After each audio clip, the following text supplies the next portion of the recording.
मुसलमान मौलाना नहीं है, सिखों के गुरुद्वारों में गैर सिख कोई पाठी नहीं है, ईसाइयों के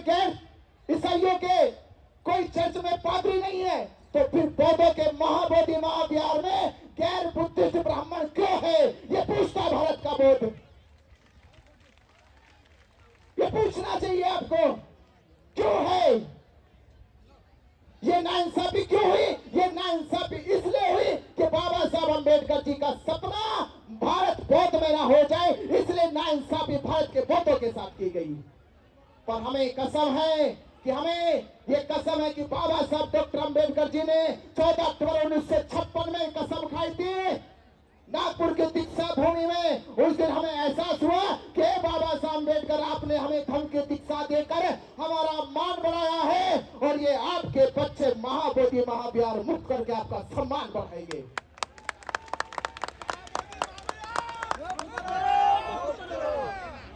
तो चाहते हो बाबा साहब अम्बेडकर जी का सम्मान पूरे भारत नहीं पूरे विश्व में होना चाहिए?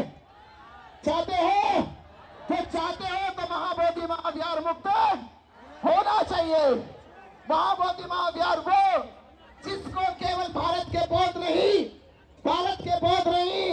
एशिया के बौद्ध मानते हैं, और एशिया के बौद्ध नहीं 2002 में यूनेस्को ने कह दिया कि महाबोधि महाविहार केवल बौद्धों का नहीं, केवल विश्व के बौद्धों का नहीं, ये पूरे विश्व के लोगों का महाबोधि महाविहार है, ये विश्व धरोहर है। उसके बावजूद भी सरकार को समझ नहीं आई बात, केंद्र सरकार को समझ में नहीं आई।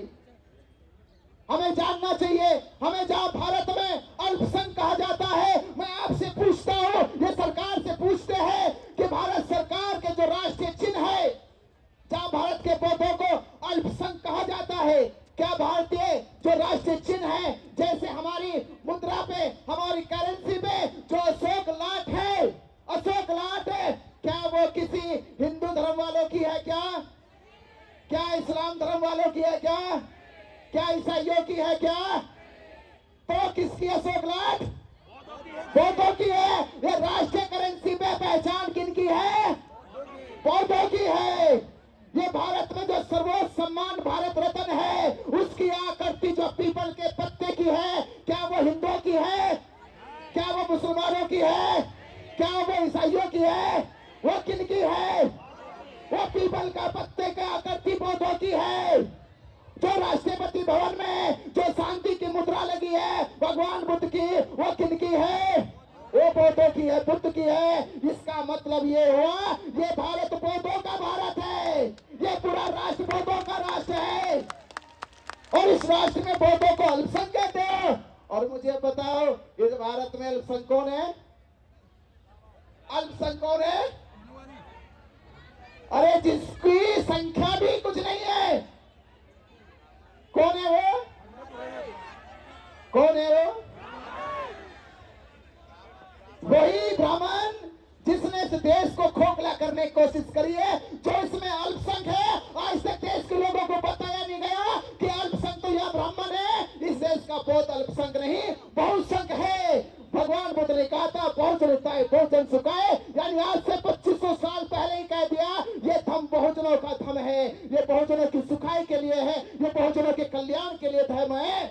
तो मेरे भारत के बौद्धों, भारत के उपासक उपासिकाएं, आपको एकजुट होकर आपने जो ताकत दिखाई है, ये ताकत एहसास कराती है सरकार को, ये एहसास कराती है उन मनोवादियों को जिन्होंने भारत के बौद्धों के साथ अन्याय किया। यह अन्याय तब हुआ 1949 में, जब भारत में बौद्ध नहीं थे, उत्तर प्रदेश में बौद्ध नहीं थे, महाराष्ट्र में बौद्ध नहीं थे, कर्नाटक में बौद्ध नहीं थे। तब आपने उस समय सरकार को बेवकूफ बना दिया। पर ये आज का भारत है, जहाँ एक एक बच्चा बौद्ध का जगा हुआ है, जहाँ एक एक बच्चा भीम का जगा हुआ है, जो जानता है कि बौद्धों की विरासत क्या है, वो अब लड़ेगा और अपने हक अधिकार लेके रहेगा। महाबोधि महाविहार मुक्त करके रहेगा।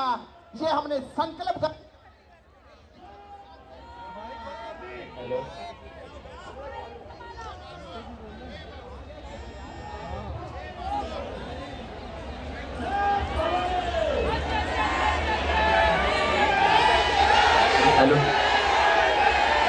हेलो,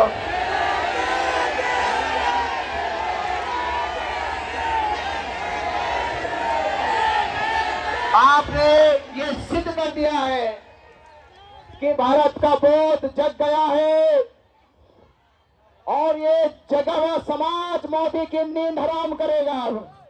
क्या करेगा? मोदी की नींद हराम होगी। और मोदी की जब नींद हराम होगी तो बिहार में बैठे नीतीश कुमार की भी, उसकी भी नींद हराम होगी। और जब नीतीश कुमार की नींद हराम होगी तो महाबोधि महाविहार में बैठे उन पंडों की भी नींद हराम होगी। अब मुझे अभी अभी जानकारी आई है कि केंद्र सरकार ने, जैसे उन्हें पता चला कल कि भारत की राजधानी दिल्ली में पूरा बोध समाज आ चुका है, तो उन्होंने रात एक नोटिफिकेशन जारी किया कि 18 फरवरी को बोध गया में बैठकर हम बोधों के अधिकारों पे चिंतन करेंगे, बोध गया महाबोधि महाविहार पे चिंतन करेंगे। मैंने कहा कम से कम कुर्सी से उतरकर चिंतन करने के लिए बोध गया तो बैठने की बात कही, अब बोध गया बैठ गए हैं तो पंडों को भी वहां निकालने की बात जल्द से जल्द करें। तो ये आपकी ताकत, आपका विश्वास। और हमने, आपको मालूम है 1 साल इस आंदोलन का हो गया, 365 दिन आज हो चुके हैं।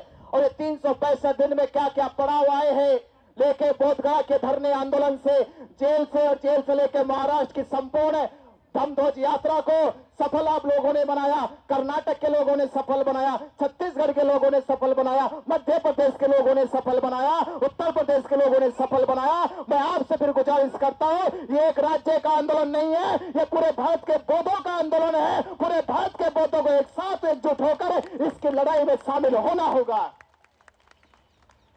क्योंकि आने वाली पीढ़ी आपसे जब पूछेगी, आपसे कहेगी कि जब महाबोधि महाविहार की लड़ाई लड़ी जा रही थी आप कहां थे, तो आप कम से कम कह सके कि जब महाबोधि महाविहार की लड़ाई लड़ी जा रही थी तो हम बौद्ध भिक्षु के सानिध्य में उनके साथ दिल्ली के जंतर मंतर में उस आंदोलन के साथ खड़े थे। तो वो बच्चे, वो पीढ़ियां ये कहते हुए फक्र करेंगे कि मेरा जन्म उस परिवार, उस खानदान में हुआ है जिन्होंने महाबोधि महाविहार क्या किया है।